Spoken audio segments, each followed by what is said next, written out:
Peace TV, the solution for humanity.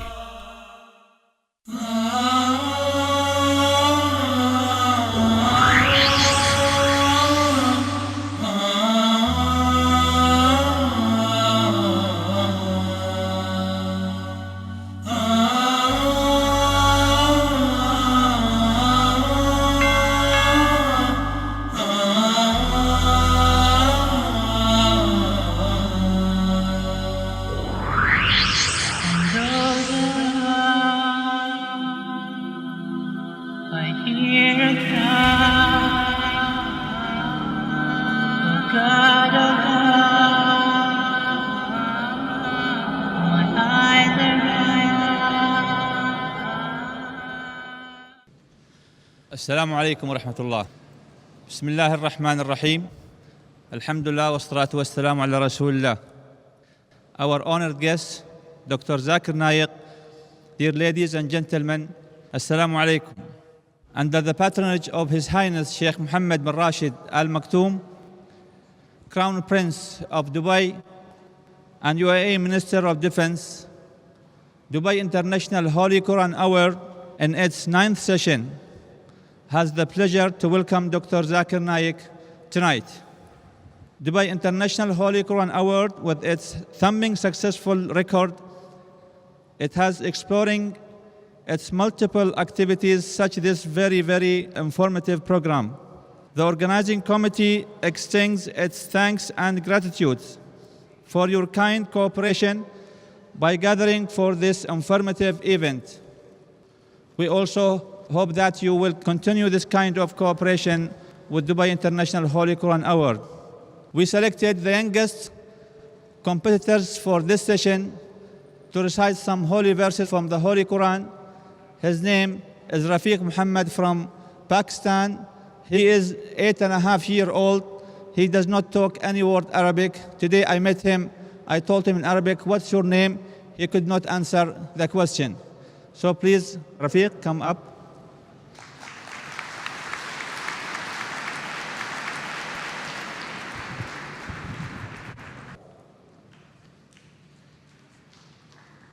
أعوذ بالله من الشيطان الرجيم.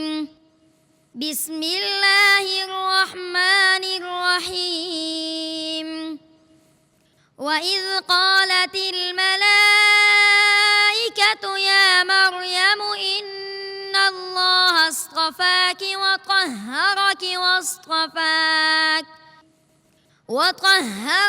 واصطفاك على نساء العالمين. يا مريم اقنتي لربك واسجدي واركعي مع الراكعين.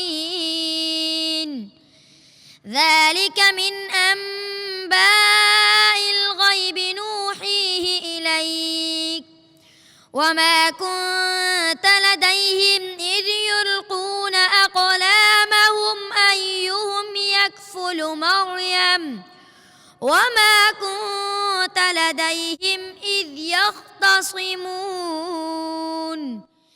إذ قالت الملائكة يا مريم إن الله يبشرك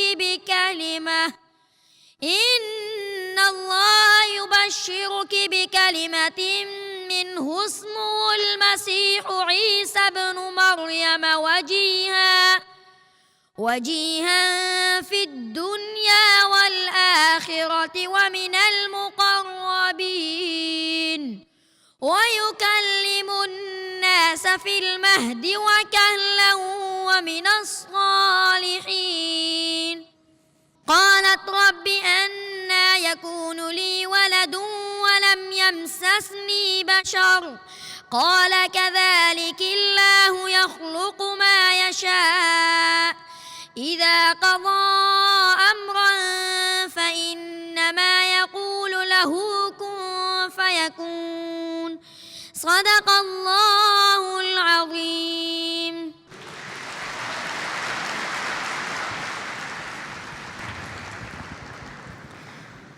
Excuse me, I will recite the translation of the holy verses our young guest just recited and mentioned when the angel said, "O Mary, indeed Allah has chosen you and purified you and chosen you above the women of the worlds. O Mary, be devoutly obedient to your Lord and prostrate and bow with those who bow in prayer." That is from the news of the unseen, which we reveal to you, O Muhammad. And you were not with them when they cast their pens as to which of them should be responsible for Mary, nor were you with them when they disputed.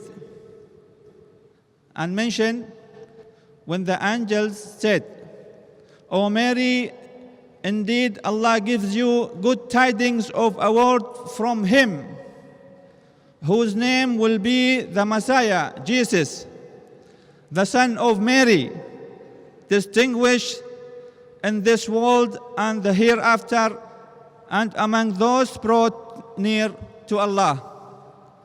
He will speak to the people in the cradle and in maturity and will be of the righteous." She said, "My Lord, how will I have a child when no man has touched me?" The angel said, "Such is Allah. He creates what He wills. When He decrees a matter, He only says to it, 'Be,' and it is." Sadaq Allahu al-Azim. Dr. Zakir Naik, our tonight's and tomorrow's guest, is a medical doctor by professional training. Dr. Zakir Naik is renowned as a dynamic international orator on Islam and comparative religion. Dr. Zakir clarifies Islamic viewpoints and clears misconceptions about Islam using the Quran, authentic hadith of the Prophet, peace be upon him, and other religious scriptures as a basis, in conjunction with reason, logic, and scientific facts.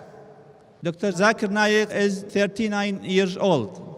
He is popular for his critical analysis and convincing answers to challenging questions posed by audiences after his public talks. In the last 10 years, Dr. Zakir Naik has delivered more than 1,000 public talks in the USA, Canada, UK, Saudi Arabia, UAE, Kuwait, Qatar, Bahrain, Australia, New Zealand, South Africa, Botswana, Malaysia, Singapore, Hong Kong, Thailand, Guyana, and many other countries, in addition to numerous public talks in India. I have the pleasure now to invite our dear guest, Brother Dr. Zakir Naik, to proceed to the stage. Please welcome.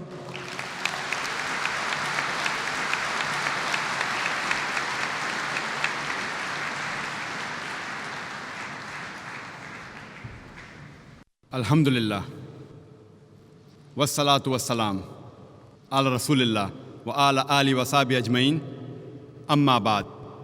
A'udhu billahi minash shaitanir rajim, bismillahir rahmanir rahim.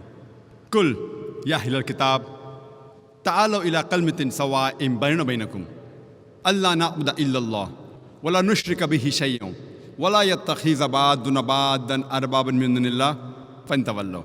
Fakulu shahadu بأننا مسلمون. رب اشرح لي صدري ويسر لي أمري واحلل عقدة من لساني يفقهوا قولي.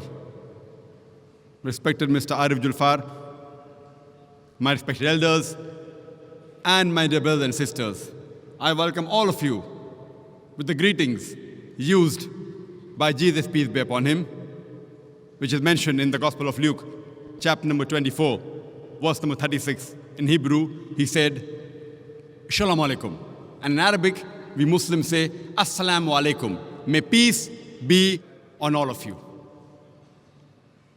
The topic of this evening's talk is similarities between Islam and Christianity. Islam comes from the root word salam, which means peace. It's also derived from the Arabic word silm, which means to submit your will to Almighty God. In short, Islam means peace acquired by submitting your will to Almighty God. And anyone who submits his will to Almighty God, he is called as a Muslim. People have a misconception that Islam is a new religion which came into existence 1400 years ago. And Prophet Muhammad, peace be upon him, is the founder of this religion. In fact, Islam is there since time immemorial, since man set foot on this earth. And Prophet Muhammad, peace be upon him, is not the founder of this religion, but he is the last and final messenger of Allah subhanahu wa ta'ala, of Almighty God. It is mentioned in the Quran, in Surah Fatir, chapter number 35, verse number 24. وَإِم مِّنْ أُمَّةٍ إِلَّا خَلَا فِيهَا نَذِيرٌ. There is not a nation or a tribe to whom we have not sent a warner or a guide. It's mentioned in Surah Ra'd, chapter number 13, verse number 7. وَلِكُلِّ قَوْمٍ هَادٍ. And to every nation have we sent a guide. By name, there are 25 messengers mentioned in the glorious Quran. For example, Adam, Noah, Abraham, Moses, Jesus, Muhammad, peace be upon them all. By name, 25 messengers are mentioned in the Quran. Islam is the only non-Christian faith which makes it an article of faith to believe in Jesus Christ, peace be upon him. No Muslim is a Muslim if he does not believe in Jesus Christ, peace be upon him. We believe that he was one of the mightiest messengers of Allah subhanahu wa ta'ala, of Almighty God. We believe that he was the Christ, translated as Masih. We believe that he was born miraculously without any male intervention, which many modern day Christians today do not believe. We believe that he gave life to the dead with God's permission. We believe that he healed those born blind and lepers with God's permission. By name, there are 25 messengers given in the glorious Quran. But it's also mentioned in Surah Nisa, chapter number 4, verse number 164. And Surah Ghafir, chapter number 40, verse number 78, that we narrate to you the stories of some of the messengers, of the others we don't. That means the story of only some of the messengers are mentioned in the glorious Quran. Our beloved Prophet Muhammad sallallahu alaihi wasallam said that there were 124,000 messengers sent on the face of the earth. But all the messengers that came before the last and final messenger, Prophet Muhammad, peace be upon him, they were only sent for their people. And the message which they proclaimed was supposed to be followed in totality only for a particular time period. For example, Jesus Christ, peace be upon him, he was sent only for the Bani Israel, only for the Jews. It's mentioned in the glorious Quran. In Surah Al-Imran, chapter number 3, verse number 49, that we appointed Jesus Christ, peace be upon him, as a messenger to the Bani Israel, to the children of Israel. It's mentioned in Surah Saf, chapter number 61, verse number 6, that Jesus Christ, peace be upon him, was sent as a messenger to the children of Israel. The same message is given in the Bible. If you read the Bible, it's mentioned in the Gospel of Matthew, chapter number 10, verse number 5 and 6. Jesus Christ, peace be upon him, he tells his apostles that go ye not into the way of the Gentiles. Who are the Gentiles? The non-Jews. Go ye not into the way of the Gentiles. Enter ye not into the city of the Samaritans, but rather go to the lost sheep of the house of Israel. Jesus Christ, peace be upon him, further says, it's mentioned in the Gospel of Matthew, chapter number 15, verse number 24. I have not been sent but to the lost sheep of the house of Israel. So Jesus Christ, peace be upon him, was sent as a messenger only to the Bani Israel, only to the Jews, only to the lost sheep of the house of Israel. But since Prophet Muhammad, peace be upon him, was the last and final messenger. It's mentioned in the Quran, in Surah Ahzab, chapter number 33, verse number 40. Ma kana Muhammadun aba ahadim min rijalikum walakin Rasulullah wa khatamun nabiyyin wa kana Allahu bi kulli shay'in alima. Which means, Prophet Muhammad, peace be upon him, is not the father of any of you men, but he is the messenger of Allah. And he is the seal of the prophets. And Allah is all-knowing, full of knowledge. Since Prophet Muhammad, peace be upon him, was the last and final messenger, he was not sent only for the Muslims or only for the Arabs. It's mentioned in the Quran, in Surah Anbiya, chapter number 21, verse number 107. وَمَا أَرْسَلْنَاكَ إِلَّا رَحْمَةً لِلْعَالَمِينَ. That we have sent thee not but as a mercy to all the worlds, as a mercy to all the creatures, as a mercy to the whole of humanity. It's repeated in the Quran, in Surah Sabah, chapter number 34, verse number 28. وَمَا أَرْسَلْنَاكَ إِلَّا كَافَّةً لِلنَّاسِ بَشِيرًا وَنَذِيرًا. That we have sent thee not but as a universal messenger, giving glad tidings and warning them against sin. But most of the human beings yet do not know. Since Prophet Muhammad, peace be upon him, was the last and final messenger, he was not sent only for the Muslims or for the Arabs, he was sent for the whole of humanity. And the prophecy of Prophet Muhammad, peace be upon him, is mentioned in the scriptures of all the major world religions. It's even mentioned in the Bible. If you read the Old Testament, it's mentioned in the book of Deuteronomy, chapter number 18, verse number 18. Almighty God says, I shall raise them a prophet from among thy brethren, like unto thee, and I shall put my words into his mouth, and he shall speak all that I command him. This prophecy, which is mentioned in the Old Testament, in the book of Deuteronomy, chapter number 18, verse number 18, Almighty God speaks to Moses, peace be upon him, and says, I shall raise them a prophet from among thy brethren, like unto thee, and I shall put my words into his mouth, and he shall speak all that I command him. Many of the Christians, they say that this prophecy refers to Jesus Christ, peace be upon him. And when we ask them that how does this prophecy refer to Jesus Christ, peace be upon him, and they tell us that here the prophecy says, I shall raise them a prophet from among thy brethren, like unto thee. The prophet to come should be like Moses, peace be upon him.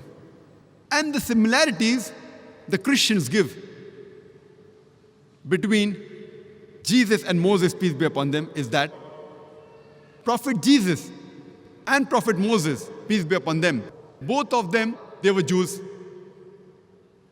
And both Prophet Jesus and Prophet Moses, peace be upon them, both of them were prophets of God. If these two are the only similarities for the fulfillment of the prophecy, then all the prophets mentioned in the Bible, after Moses, peace be upon him, fulfilled the prophecy. All the prophets mentioned after Prophet Moses, peace be upon him, were Jews and all were prophets of God. For example, Prophet Solomon, Ezekiel, Isaiah, Daniel, Joel, John the Baptist, all of them, they were Jews and all of them were prophets of God. If these two are the only similarities, then there are several prophets mentioned in the Bible which fulfill this prophecy. In fact, if we analyze, this prophecy does not befit anyone better than the last and final messenger, Prophet Muhammad, peace be upon him. If we analyze Prophet Moses and Prophet Muhammad, peace be upon them, both of them were born naturally. They had a mother and they had a father. But Jesus Christ, peace be upon him, he was born miraculously without any male intervention. He had a mother, but he had no father. And it is mentioned in the Quran about his birth, in Surah Al-Imran, chapter number 3, verse number 47. It's also mentioned in the Bible, in the Gospel of Matthew, chapter number 1, verse number 18, and the Gospel of Luke, chapter number 1, verse number 35, that he was born miraculously, without any male intervention. So if we analyze, Prophet Muhammad, peace be upon him, is like Prophet Moses, peace be upon him. And Prophet Jesus, peace be upon him, is unlike Prophet Moses, peace be upon him. Furthermore, we know that Prophet Muhammad and Prophet Moses, peace be upon them, both of them, they were married and they had children. But according to the Bible, Jesus Christ, peace be upon him, he was not married and he had no children.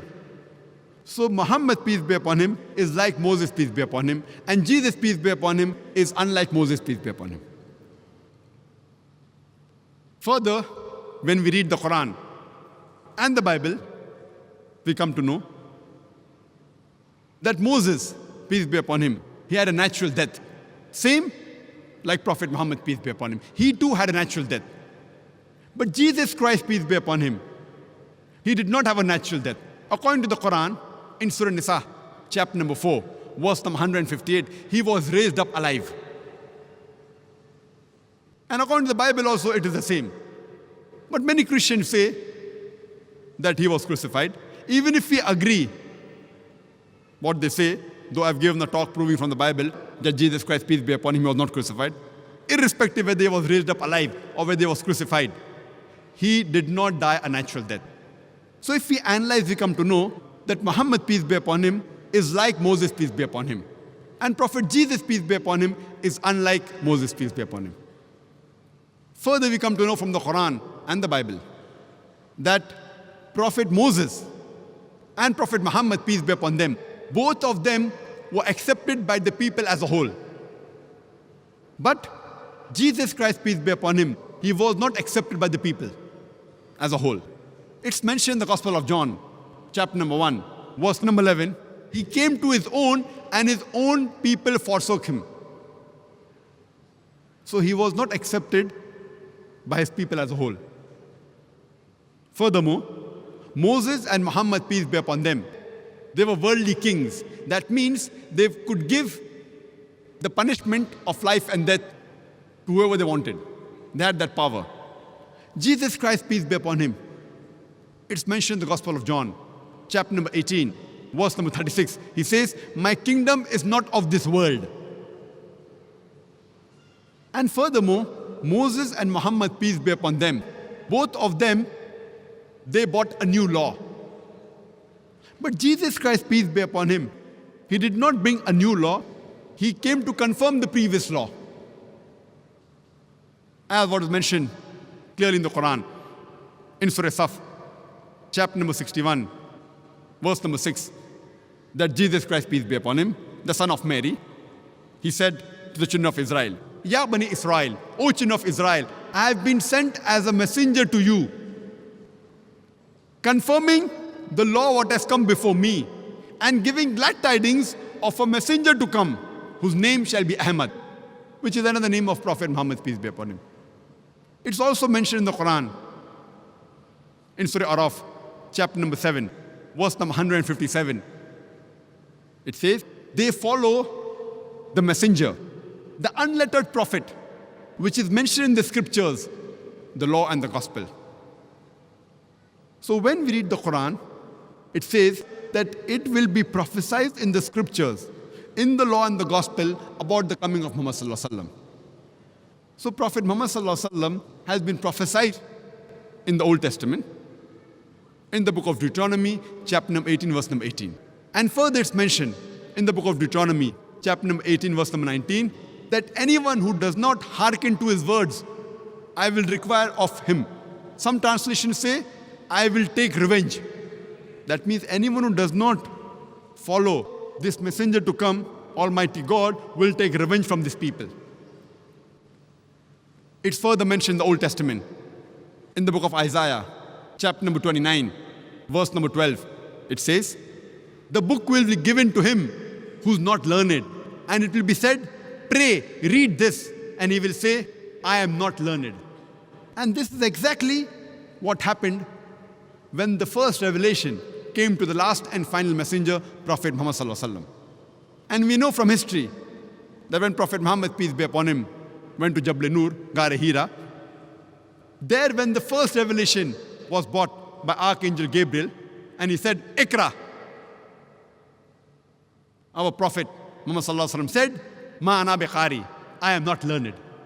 This is exactly the fulfillment of the prophecy mentioned in the book of Isaiah, chapter number 29, verse number 12, that when the book will be given to him who is not learned, and it will be said, pray, read this, he will say, I am not learned.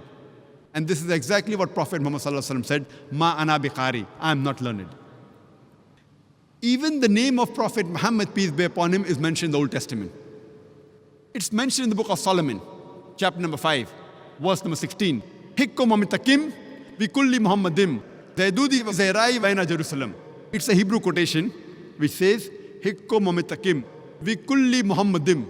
The translation which means that his mouth is more sweet. He's altogether lovely. He is my beloved. He is my friend, O daughters of Jerusalem. But the Hebrew quotation is, Hikko mamitakim bikulli Muhammadim. In Semitic languages, normally, usually, im is added as a respect. So to the name Muhammad is added Muhammadim, im, so it becomes Muhammadim. So he is mentioned by name in the original manuscript, but they translate the proper noun to altogether lovely. So when you read the translation of the Bible, you don't realize that Prophet Muhammad, peace be upon him, his name is mentioned in the Bible. Time doesn't permit us to go into all the details of the prophecies, but Prophet Muhammad, peace be upon him, is even mentioned in the New Testament. It's mentioned in the Gospel of John, chapter number 14, verse number 16. Jesus Christ, peace be upon him, says that I will pray to my Father, I'll pray to Almighty God to send you a comforter. It's further mentioned in the Gospel of John, chapter number 15, verse number 26. And when I pray to my Father, and when He sends you a comforter, He will abide with you forever. It's further mentioned in the Gospel of John, chapter number 16, verse number 7. Nevertheless, I tell you the truth. It is expedient for you that I go away. For if I go not away, the comforter shall not come. For if I depart, shall I send him. Jesus Christ, peace be upon him, says that nevertheless, it is expedient for you that I go away. For if I go not away, the comforter shall not come. For if I depart, shall I send him. Now this comforter, if we analyze, in the original script, in the language Aramaic, it is paraclete, which means the praiseworthy, which is the translation of the name Muhammad sallallahu alaihi wasallam. But they have converted it into parakletos, which one of its meanings is a comforter. Irrespective whether it's paraclete or parakletos, alhamdulillah, both these meanings befit the last and final messenger, Prophet Muhammad, peace be upon him. But many Christians say that this prophecy about the comforter to come refers to the Holy Spirit. Now, if we analyze, the prophecy clearly mentioned in the Gospel of John, chapter number 16, verse number 7. Nevertheless, I tell you the truth. It is expedient for you that I go away. For if I go not away, the comforter shall not come. The criteria for the comforter to come is that Jesus Christ, peace be upon him, should go. If he goes, the comforter shall come. Only after he departs will he send him. So the major criteria for the comforter to come is after Jesus Christ, peace be upon him, departs. From the Bible, we know that the Holy Spirit was already there before Jesus Christ, peace be upon him. He was there in the womb of Elizabeth. He was there when Jesus Christ, peace be upon him, was born. He was there in the Feast of Pentecost. So surely this prophecy cannot refer to the Holy Spirit. It refers to no one but the last and final messenger, Prophet Muhammad, peace be upon him. It's further mentioned in the Gospel of John, chapter number 16, verse number 12 to 14. Jesus Christ, peace be upon him, says, I have many things to say unto you, but ye cannot bear them now. For he, when the Spirit of truth shall come, he shall guide you unto all truth. He shall not speak of himself. All that he hear shall he speak.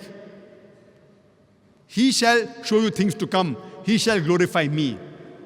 This prophecy again refers to no one but the last and final messenger, Prophet Muhammad sallallahu alaihi wasallam. It says, I have many things to say unto you. Jesus Christ, peace be upon him, is saying, I have many things to say unto you, but ye cannot bear them now. For he, when the Spirit of truth shall come, He shall guide you unto all truth. He shall not speak of himself. All that he hear shall he say. He shall guide you to the truth. He shall show you things to come. He shall glorify me.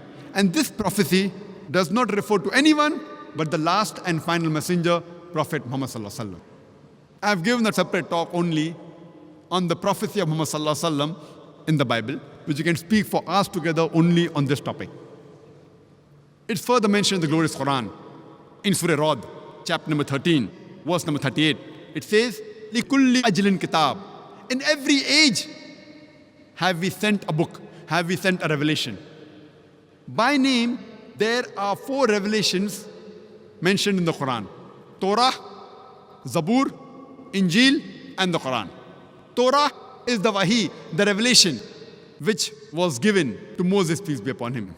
Zabur is the Wahi, the revelation, which was given to Prophet David, peace be upon him. Injil is the Wahi, the revelation, which was given to Prophet Jesus, peace be upon him. And Quran is the last and final revelation, which was given to the last and final messenger, Prophet Muhammad, peace be upon him.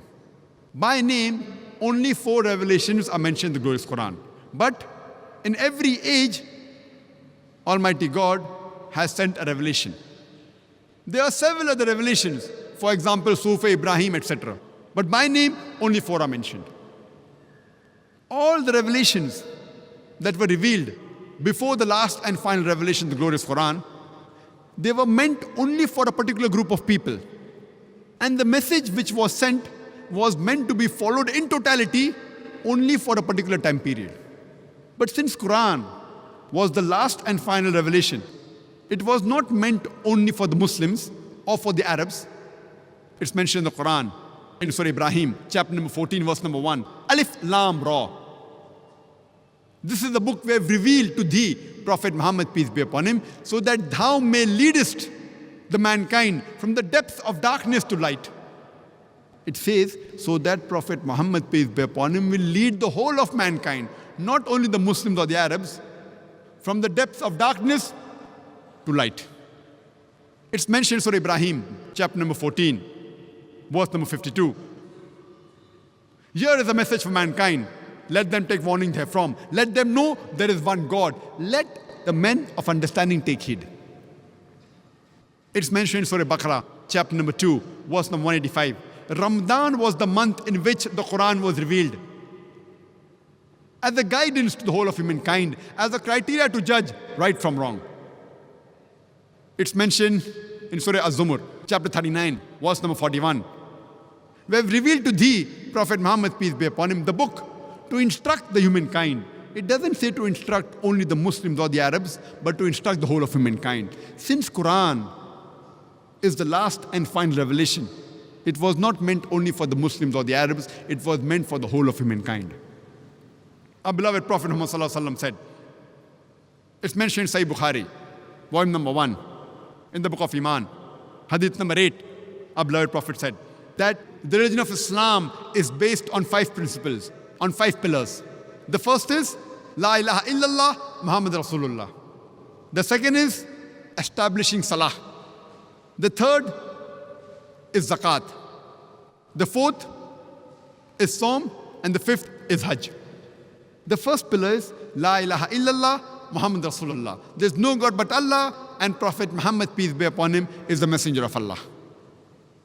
It's mentioned in the Quran in Surah Baqarah, chapter number 2, verse number 177. It is not righteousness that you turn your face to the east or west, but it is righteousness that you believe in Allah, you believe in Almighty God, you believe in the last day, you believe in His angels, in His books and His messengers. I started my talk by quoting a verse from the glorious Quran, from Surah Al-Imran, chapter number 3, verse number 64, which says, Kul, Ya Ahlal Kitab, say, O people of the book, Ta'alaw ila kalmatin sawa'im bainana bainakum. Come to common terms as between us and you. Which is the first term? Allah na'budu illallah. That we worship none but one Almighty God. Wala nushrika bihi shay'an. That we associate no partners with Him. Wala yattakhiza ba'duna ba'dan arbaban min dunillah. That we erect not among ourselves lords and patrons other than Allah. Fain tawallaw. if then they turn back. Fakulu shadu, say ye bear witness, be anna Muslimun, that we are Muslims bowing our will to Allah subhanahu wa ta'ala. This verse of the glorious Quran shows us the way how to speak with different types of people, especially the Ahl Kitab. It says, Ta'alaw ila qalmatin sawa'im bainana bainakum. Come to common terms as between us and you. Which is the first term? Allah na'budu illallah. That we worship none but one Almighty God.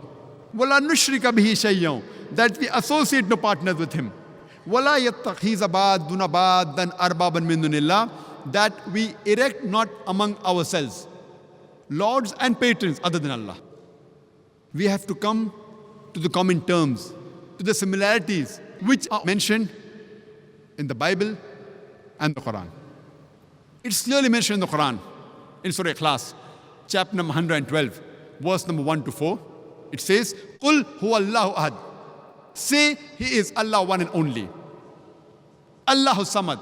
Allah, the absolute and eternal. Lam yalid wa lam yulad. He begets not, nor is He begotten. Walam yakul lahu kufuwan ahad. There is nothing like Him. This is a 4-line definition of Allah subhanahu wa ta'ala, of Almighty God, given in the glorious Quran.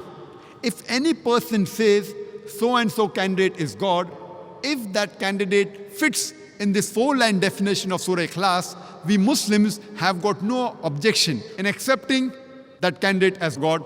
The first is, Qul huwa Allahu ahad. Say He is Allah one and only. Second, Allahu samad. Allah, the absolute and eternal. Lam yalid wa lam yulad. He begets not, nor is He begotten. Walam yakul lahu kufuwan ahad. There is nothing like Him. This 4-line definition of Surah Ikhlas is called as the touchstone of theology. Theo means God. Logy means study. Theology means the study of God. Surah Ikhlas is the touchstone of theology. Any person saying that so-and-so candidate is God, any person is worshipping any God, put that God to the test of Surah Ikhlas. If he passes this 4-line definition of Surah Ikhlas, we Muslims have got no objection in accepting that candidate as God. The similar message is given in the Bible. It's mentioned in the Bible in the book of Deuteronomy, chapter number 6, verse number 4.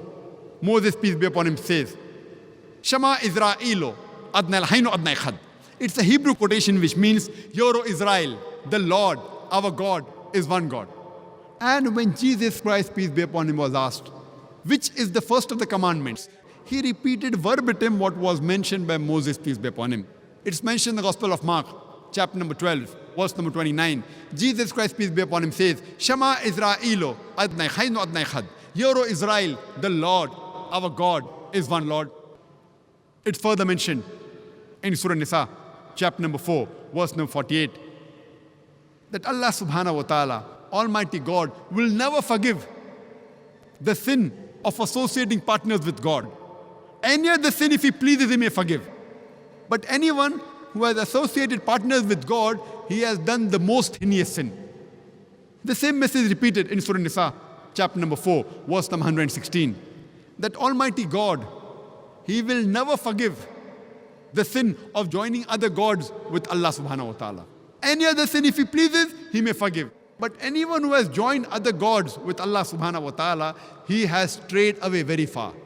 So the biggest sin in Islam is associating partners with Almighty God, joining other gods with Allah, the Almighty God. And the same message is given in the Bible, in the book of Exodus, chapter number 20, verse number 3 to 5. It's mentioned that Almighty God says, Thou shalt have no other gods besides me. Thou shalt not make unto thee any graven image or any likeness of anything in the heavens above, in the earth beneath, and the water under the earth. Thou shalt not bow down to them, nor serve them, for I, thy God, thy Lord, is a jealous God.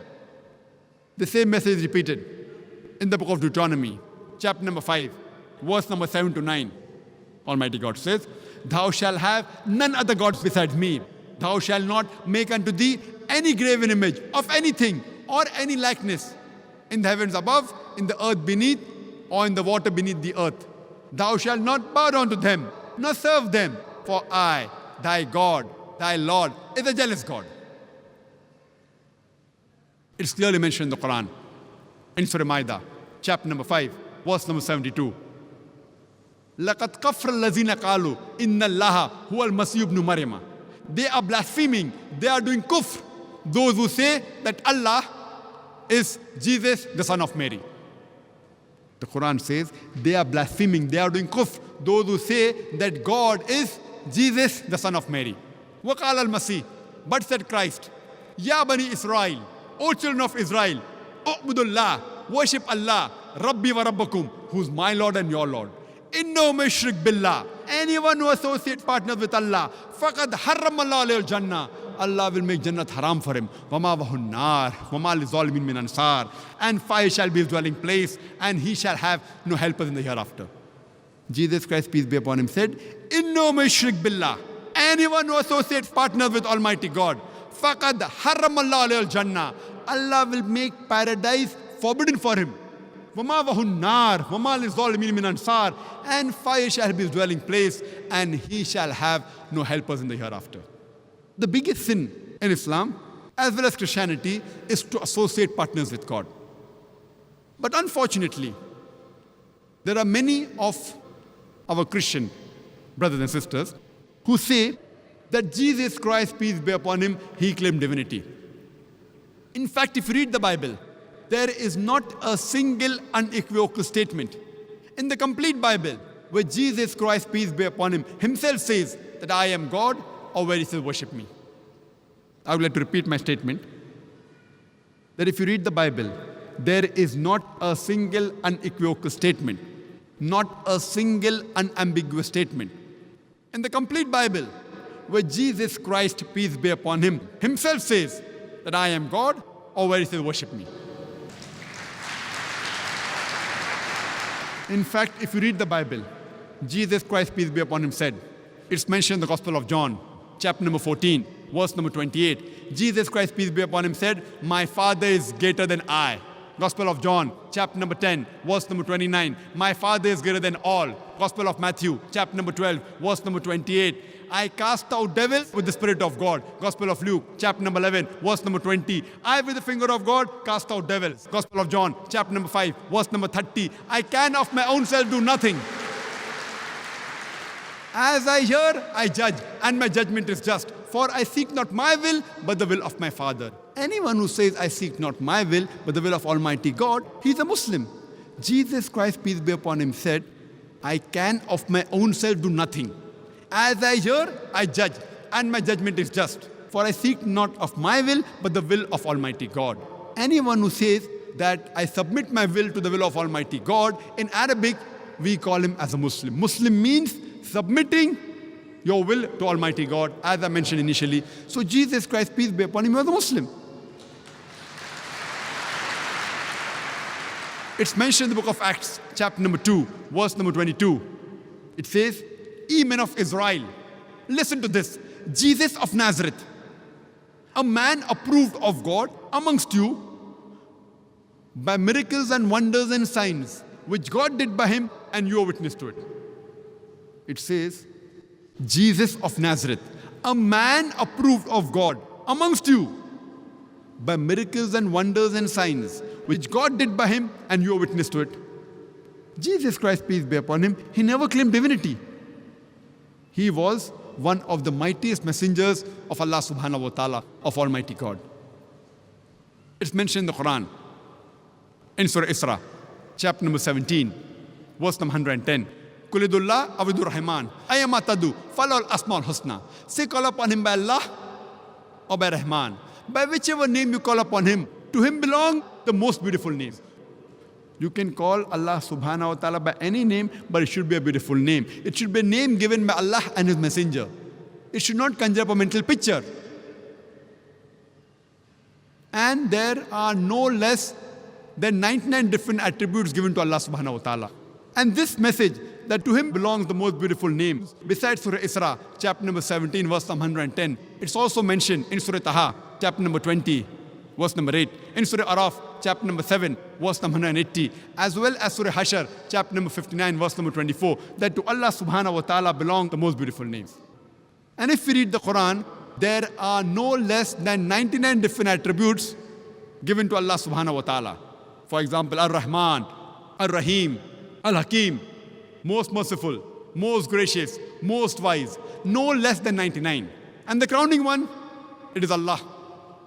Why do we Muslims prefer calling Allah by the Arabic name Allah instead of the English word God?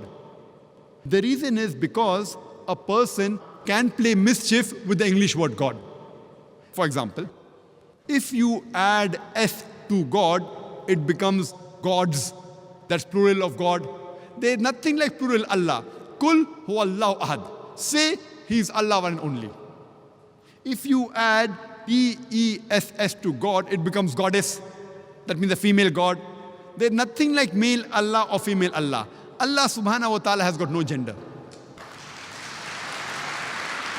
If you add a father to God, it becomes Godfather. He's my Godfather. He's my guardian. There's nothing like Allah Father or Allah Abba in Islam. If you add a mother to God, it becomes Godmother. There's nothing like Allah Mother or Allah Ammi in Islam. Allah is a unique word. If you prefix a tin before God, it becomes tin God. There's nothing like tin Allah in Islam. That's the reason we Muslims, we prefer calling Allah by the Arabic word Allah instead of the English word God. And this word Allah, I being a student of comparative religion, this word Allah is mentioned in the scriptures of the major world religions. And it's also mentioned in the Bible. If you read the Bible, it's mentioned in the Gospel of Mark, chapter number 15, verse number 34, as well as Gospel of Matthew, chapter number 27, verse number 46. When Jesus Christ, peace be upon him, when he was put on the cross, he cries out, Eli, Eli, lama sabachthani, which means, my God, why hast thou forsaken me?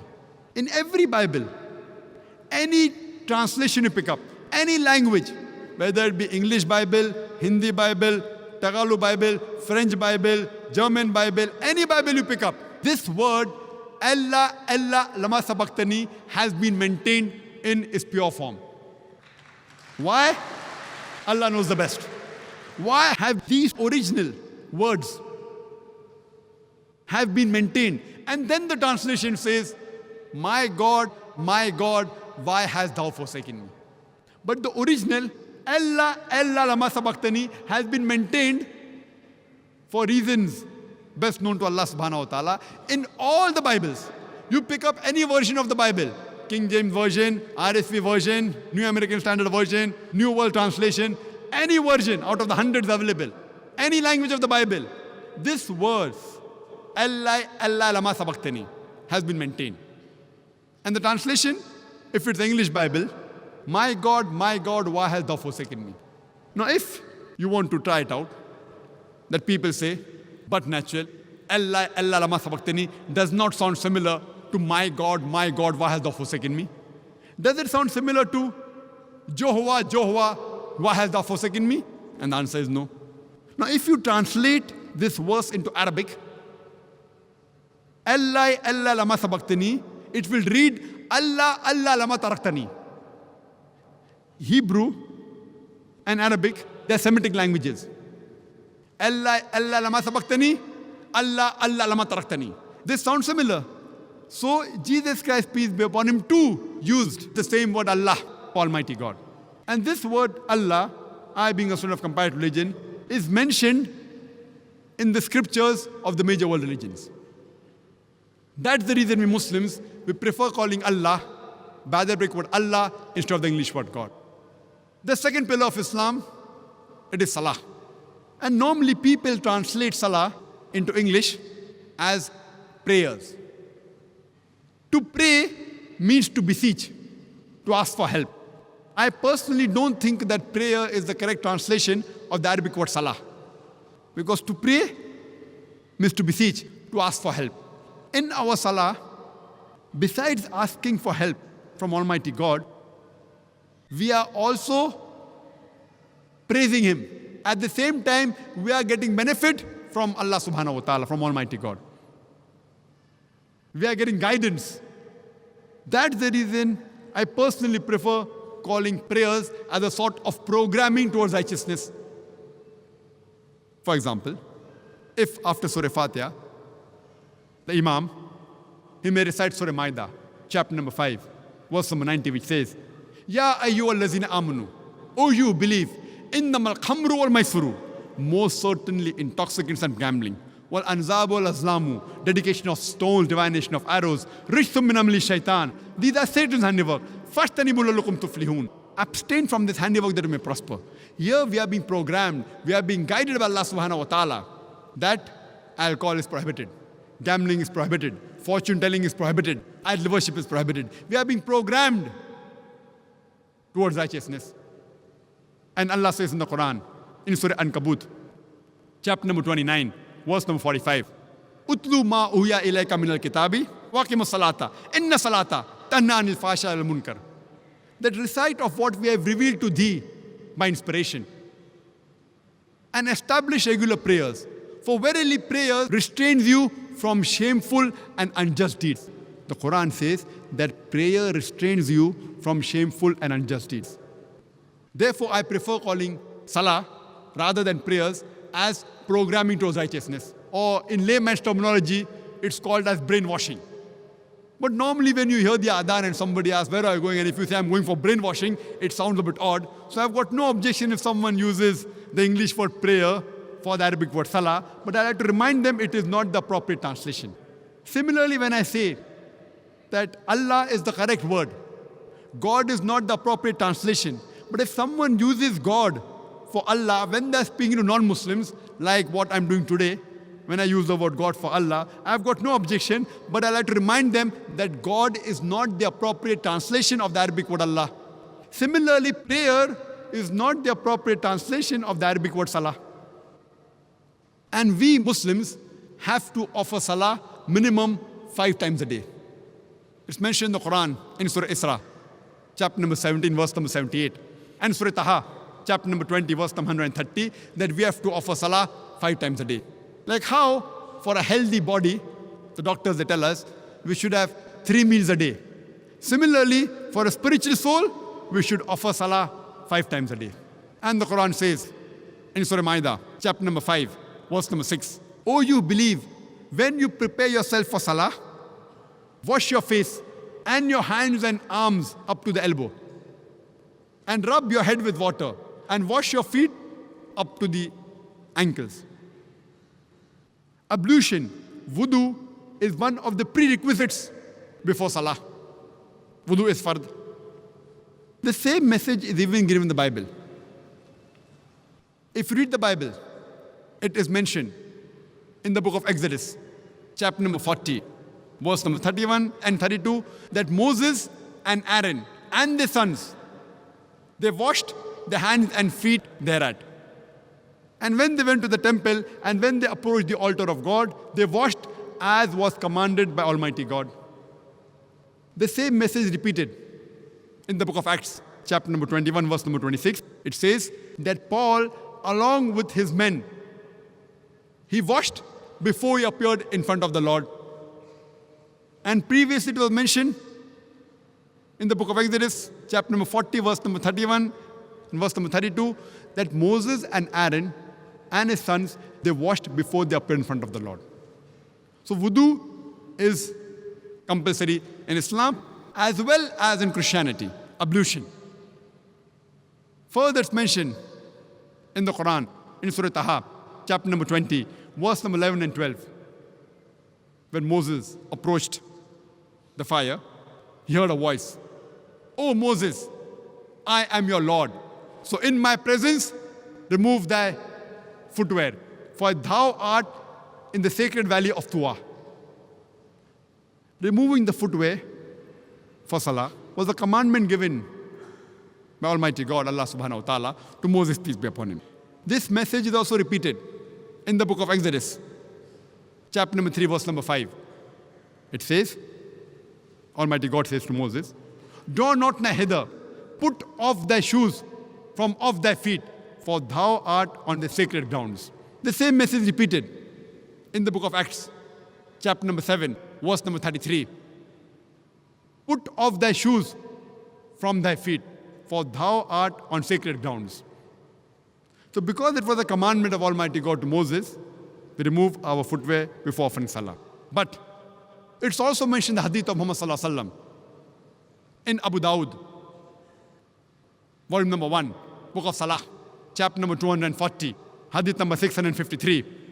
Shuaib, may Allah be pleased with him, he said on the authority of his father that his grandfather said he saw Prophet Muhammad, peace be upon him, pray with his footwear as well as without his footwear. So we Muslims, we can offer salah with our footwear as well as without our footwear. But when we offer with our footwear, we have to see to it that we clean the soles. Furthermore, it's mentioned in Sahih Bukhari, volume number 1, in the book of Adhan, chapter number 75, hadith number 692, Hazrat Anas, may Allah be pleased with him. He said that when we offered salah, our shoulders touch the shoulder of the companion. It's mentioned in Abu Dawud, volume number 1, in the book of Salah, chapter number 245, hadith number 666. Abdullah ibn Umar, may Allah be pleased with him, he said that the Prophet, before starting salah, he turned around and said that straighten your rows, stand shoulder to shoulder, close in the gaps, and do not leave any opening for the devil. The Prophet was not referring to the devil, which you see in the museum with 2 horns and a tail. He was referring to the devil of racism, of caste, of color, of wealth, irrespective whether rich or poor, king or pauper. When you stand for salah, you stand shoulder to shoulder, irrespective whether black or white, yellow or brown. When you stand for salah, you stand shoulder to shoulder. And the best part of salah is the sujood. It is the prostration. In the Quran, sujood is mentioned no less than 92 times. And Allah says in Surah Al-Imran, chapter number 3, verse number 43, that, O Mary, worship thy Lord devotedly, and prostrate thyself, and bow down with those who bow down. Allah repeats the message in Surah Hajj, chapter number 22, verse number 77. That, Ya ayyuhallazina amanu, O you believe, bow down, and prostrate yourselves, and worship the Lord, and do good things, so that you may prosper. All the messengers of Allah subhanahu wa ta'ala, of Almighty God, when they offered salah, when they prayed to Almighty God, they did the sujood. They prostrated. And if you read the Bible, it's mentioned in the book of Genesis, chapter number 17, verse number 3. Abraham fell on his face when he prayed to the Lord. It's mentioned in the book of Numbers, chapter number 20, verse number 6, that Moses and Aaron fell upon their face and the Lord appeared to them. It's mentioned in the book of Joshua, chapter number 5, verse number 14, that Joshua fell on his face and he prayed to God. It's mentioned in the Gospel of Matthew, chapter number 26, verse number 39. In the Garden of Gethsemane, Jesus Christ, peace be upon him, he fell on his face and he prayed to God. So all the prophets of God, they fell on their face and they prayed to God. And no gymnast also can do better than the way we Muslims do. By falling on the face and pray to God, that means we put the highest part of our body, the forehead, on the lowest part on the ground, and we say, Subhana bin Allah, that glory be to Allah, who's the Most High. And today the psychologists, they tell us that the mind is not directly under our control, but our body is directly under our control. If I want to raise my hand, I can raise my hand. I can take a step forward. But the mind is not directly under our control. Therefore, to humble your mind, you have to humble your body. And there's no better way than to put the highest part of your body, the forehead, the lowest part on the ground, and then say, glory be to Allah, the Most High. Glory be to Allah, the Most High, thrice. The third pillar of Islam is zakah. Zakah means to purify. It means growth. And in Islam, every rich person who has a saving of more than the nisab level, more than 85 grams of gold, he or she should give 2.5% of that saving every lunar year in charity. If every rich human being gives zakat, poverty will eradicate from this world. There will not be a single human being who will die of hunger. As mentioned in the Quran in Surah Al-Hashr, chapter 59, verse number 7, that zakat had been prescribed so that it prevents the wealth from circulating amongst the rich. Zakat, obligatory charity, has been prescribed so that it prevents the wealth from circulating only amongst the rich. And the same guidance is given in 1 Peter chapter number 4, verse number 8, that give fervent charity. For charity covers up multitude of sins. The fourth pillar of Islam, it is Sawm, that is fasting.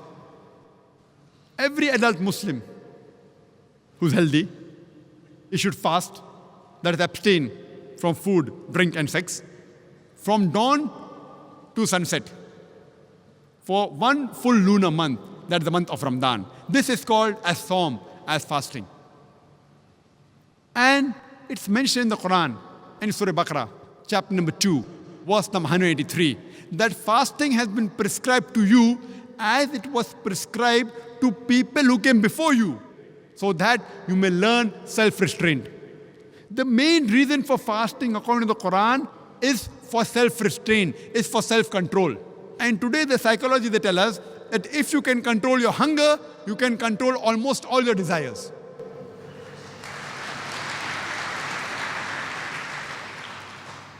And there are various benefits of fasting, medical benefits, other benefits. You can give a talk only on benefits of fasting. For example, today medical science tells us that if you fast the way Islam prescribes for one full lunar month, it increases the intestinal absorption. It even reduces the cholesterol level. If you can abstain from smoking from dawn to dusk, very well, you can abstain from smoking from the cradle to the grave. If you can abstain from drinking alcohol from dawn to dusk, very well, you can abstain from drinking alcohol from the cradle to the grave. It gives us an opportunity to inculcate in us the habits which are good and abstain from those habits which are wrong. Fasting is also prescribed in the Bible, in the Gospel of Mark, chapter number 9, verse number 29, as well as the Gospel of Matthew, chapter number 17, verse number 21. Even the Bible prescribes fasting. The fifth pillar of Islam is Hajj. Every adult Muslim who has the means to perform Hajj should perform Hajj, that is the pilgrimage to the holy city of Makkah, in the month of Hajj, at least once in his lifetime. Hajj is the biggest annual gathering of the world. About 2.5 million people gather from different parts of the world. From America, from UK, from Canada, from India, from Pakistan, from UAE, from Malaysia, from Indonesia. 2.5 million people gather from different parts of the world. And they're dressed up in two pieces of unsewn cloth, preferably white. The men, they're dressed up in two pieces of unsewn cloth, preferably white. You cannot identify the person standing next to you, whether he's a king or a pauper. It is the best example of international brotherhood.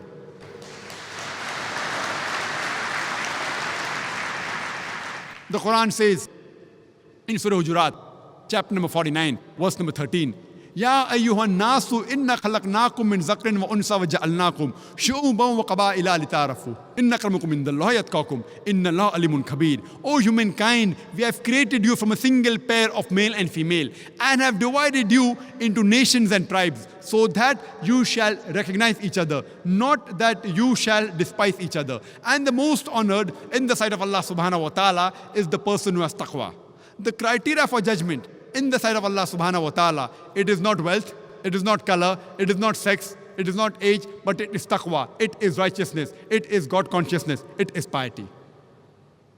And if you read the Bible, it's mentioned in the Bible, in the book of Psalms, chapter number 84, verse number 4 to 7. It says, blessed are those people who travel to the valley of Bakkah. Bakkah is another name for Makkah. It's also mentioned in the Quran, in Surah Al-Imran, chapter number 3, verse number 96, that Bakkah is the first place of worship of Allah subhanahu wa ta'ala. So Bakkah is another name for Makkah. And it is also mentioned in the Bible that blessed are those people who travel to Bakkah. This was in brief regarding the 5 pillars of Islam. But these 5 pillars are only the pillars, they aren't the complete structure. But if the pillars are strong, inshallah, God willing, even the structure will be strong. Allah says in the Quran, in Surah Dariyat, chapter number 51, verse number 56, وَمَا خَلَقْتُ الْجِنَّ وَالْإِنسَ إِلَّا لِيَعْبُدُونَ, that we have created the jinn and the men not but to worship me. The main reason for our creation is to worship Allah subhanahu wa ta'ala. The word ibadah comes from the word abd. That means we have to serve. We have to be obedient to Allah subhanahu wa ta'ala. So if we obey the commandments of Allah subhanahu wa ta'ala, we are obeying Allah subhanahu wa ta'ala. We are submitting our will to Allah subhanahu wa ta'ala. For example, the glorious Quran says in Surah Ma'idah, chapter number 5, verse number 19, Ya ayyuhal ladhina amanu, O you who believe, innamal khamru wal maisiru, most certainly intoxicants and gambling, wal anzab wal azlamu, dedication of stones, divination of arrows, rijthum min amali shaitan, these are Satan's handiwork. Fashtanibul lakum tuflihun, abstain from this handiwork that you may prosper. So if you abstain from having intoxicants, you are doing ibadah. You are worshipping Allah subhanahu wa ta'ala. You are obeying His commandments. You are submitting your will to Allah subhanahu wa ta'ala. And the same message is given in the Bible. If you read the book of Proverbs, chapter number 20, verse number 1, it says, wine is a mocker, strong drink is raging, and whoever is deceived is not wise. A similar message is repeated in the book of Ephesians, chapter number 5, verse number 18. It says, be not drunk with wine. So alcohol is even prohibited in the Bible in no less than 2 different places. So if you abstain from having alcohol, you are submitting your will to Allah subhanahu wa ta'ala. Allah says in the Quran, in no less than 4 different places. In Surah Baqarah, chapter number 2, verse number 173. In Surah Ma'idah, chapter number 5, verse number 3. In Surah Anam, chapter number 6, verse number 145. And Surah Nahl, chapter number 16, verse number 115. Hurrimat alaykumul maytatu waddamu walahmul khinzir. Wama uhilla li ghayril bi. Forbidden for you for food are dead meat, blood, the flesh of swine, and any food on which any name besides Allah's name is taken. So these 4 foods, dead meat, blood, the flesh of swine, that is pork, and any food on which any name besides Allah's name is taken, it is prohibited in the Quran in no less than 4 different places. These types of food are even prohibited in the Bible. If you read the Bible, in the book of Leviticus, chapter number 17, verse number 15, and the book of Deuteronomy, chapter number 14, verse number 21, it says, you shall not eat anything which dieth of itself.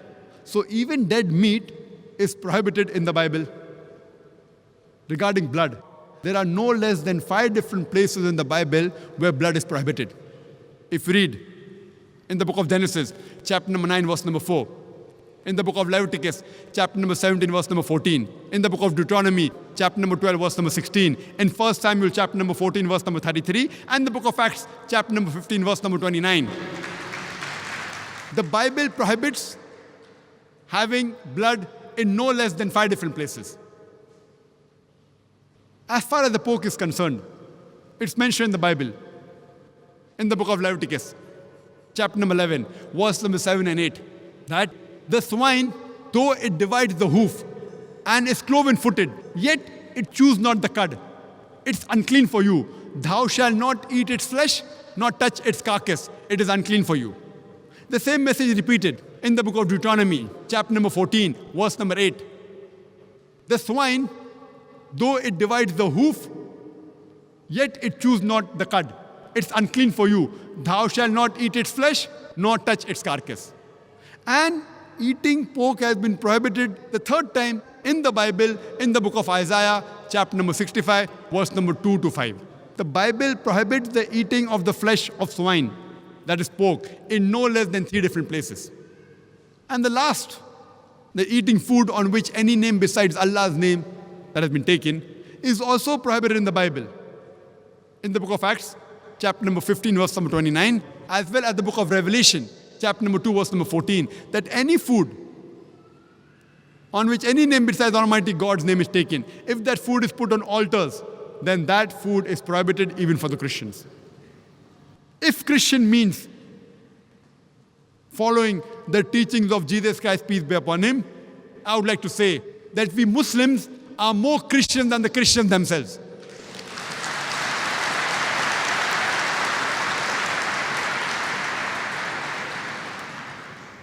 Further, if you read the Quran gives us various guidance. Quran says that we have to be honest. It's mentioned in the Quran, you have to love your neighbors. Allah says in Surah Ma'un, chapter number 107, verse number 1 to 7, أَرَيْتَ الَّذِي يُكَذِّبُ بِالدِّينِ فَذَلِكَ الَّذِي يَدُعُّ الْيَتِيمَ وَلَا يَحُضُّ عَلَىٰ طَعَامِ الْمِسْكِينِ فَوَيْلٌ لِّلْمُصَلِّينَ الَّذِينَ هُمْ صَلَاتِهِمْ سَاهُونَ الَّذِينَ هُمْ يُرَاءُونَ وَيَمْنَعُونَ الْمَاعُونَ. Seest thou not the one who denies the judgment to come, who treats the orphan with harshness and feeds not the indigent? Woe to those who are neglectful of the prayers. Woe to those who only pray to be seen of men, and they do not even provide neighborly needs. So to provide neighborly need is submitting our will to Allah subhanahu wa ta'ala. And our Prophet Muhammad sallallahu alaihi wasallam said that he is not a Muslim who sleeps with his full stomach when his neighbor is hungry. And a person asked, who is the neighbor? The Prophet said, 40 houses next to you is your neighbor. Backbiting is prohibited in the Quran. The Quran says in Surah Humazah, chapter number 104, verse number 1, وَيْلُلْ لِكُلِّ هُمَزَةٍ لُمَزَةٍ. Woe to every kind of scandal monger and backbiter. If you abstain from backbiting, you are submitting a will to Allah subhanahu wa ta'ala. The Quran says that you have to love and respect and be kind to your parents. Allah says in Surah Isra, chapter number 17, verse number 23 and 24, that we have enjoined on the human beings that you worship none but me, and that you be kind to your parents. And if any one of them or both of them reach old age, don't say a word of contempt. Don't say oof to them, nor repel them, but address them with honor.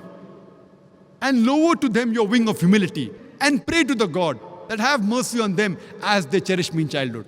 The Quran says if any one of your parents or both of them reach old age, you can't even say oof to them, but address them with honor and lower your wing of humility and pray to the Lord that bless them as they cherish me in childhood. So if you love your parents, if you respect your parents, if you are kind to your parents, you are submitting a will to Allah subhanahu wa ta'ala, you are submitting a will to Almighty God. Monasticism is prohibited in Islam.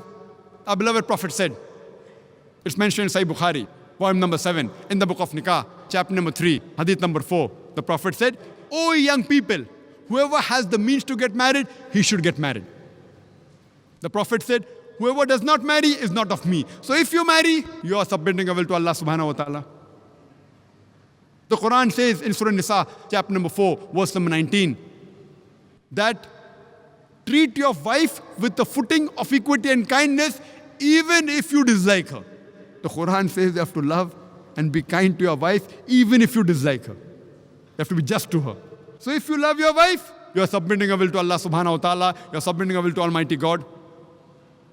The Quran says in Surah Isra, chapter number 17, verse number 32, that come not close to adultery, for it is an evil opening other roads to evil. So if you abstain from adultery, you are submitting a will to Almighty God.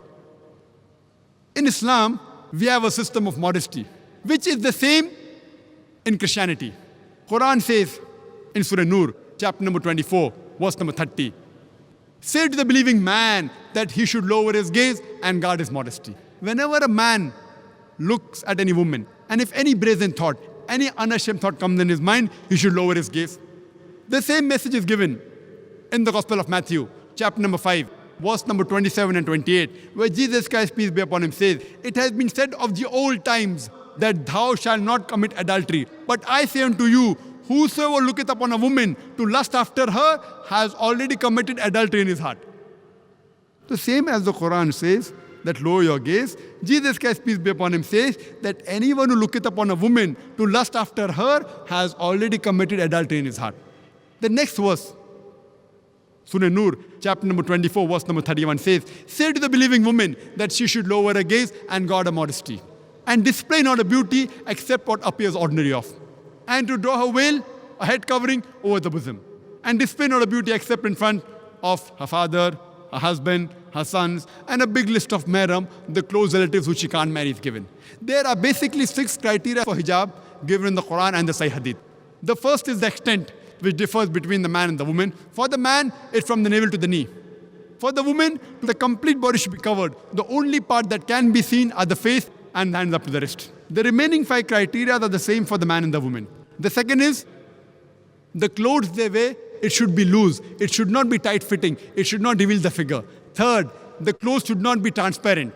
Fourth, it should not be so glamorous so that it attracts the opposite sex. Fifth, it should not resemble that of the opposite sex. And sixth, it should not resemble that of the unbelievers. These are basically the 6 criteria for hijab given in the Quran, the Sahih Hadith. And if you read the Bible too has similar criteria of modesty.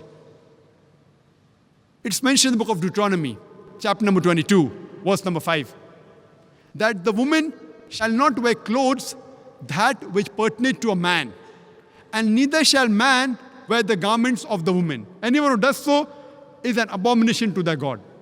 That means wearing clothes of the opposite sex is even prohibited in the Bible. It's mentioned in the 1 Timothy, chapter number 2, verse number 9, that the woman should be dressed up with modesty and shamefacedness and with sobriety. They should not have braided hair or should not wear gold or pearls or costly array.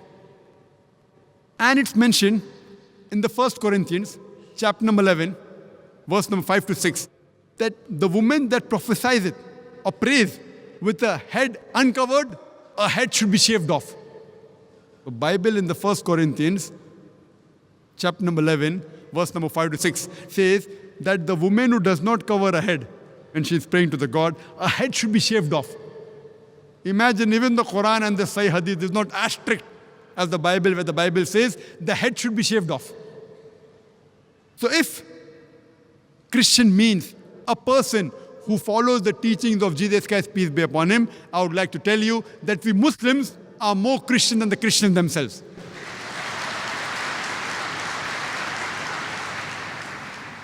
It is the Sunnah in Islam that we are circumcised.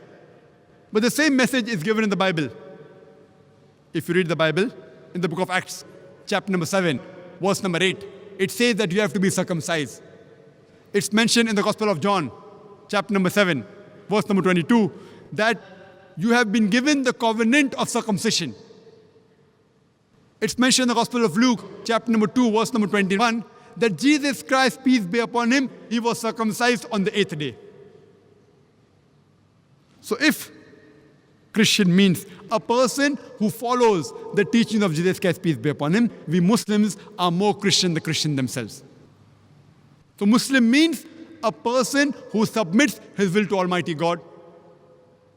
And if Christian means a person who follows the teachings of Jesus Christ, peace be upon him, then as I mentioned earlier, we Muslims are more Christian than the Christians themselves. And as I mentioned earlier, it's mentioned in the Gospel of John, chapter number 5, verse number 30. Jesus Christ, peace be upon him, said, "Not my will, but the will of Almighty God." And anyone who says, "Not my will, the will of Almighty God," that person is a Muslim. And Jesus Christ, peace be upon him, was verily a very good practicing Muslim. I would like to end my talk by the quotation of the glorious Quran from Surah Ma'idah, chapter number 5, verse number 82, where it says that among the Ahl Kitab, the closest to the Muslims are those people who say that we are Christians. Wa akhir dawana alhamdulillahi rabbil alameen.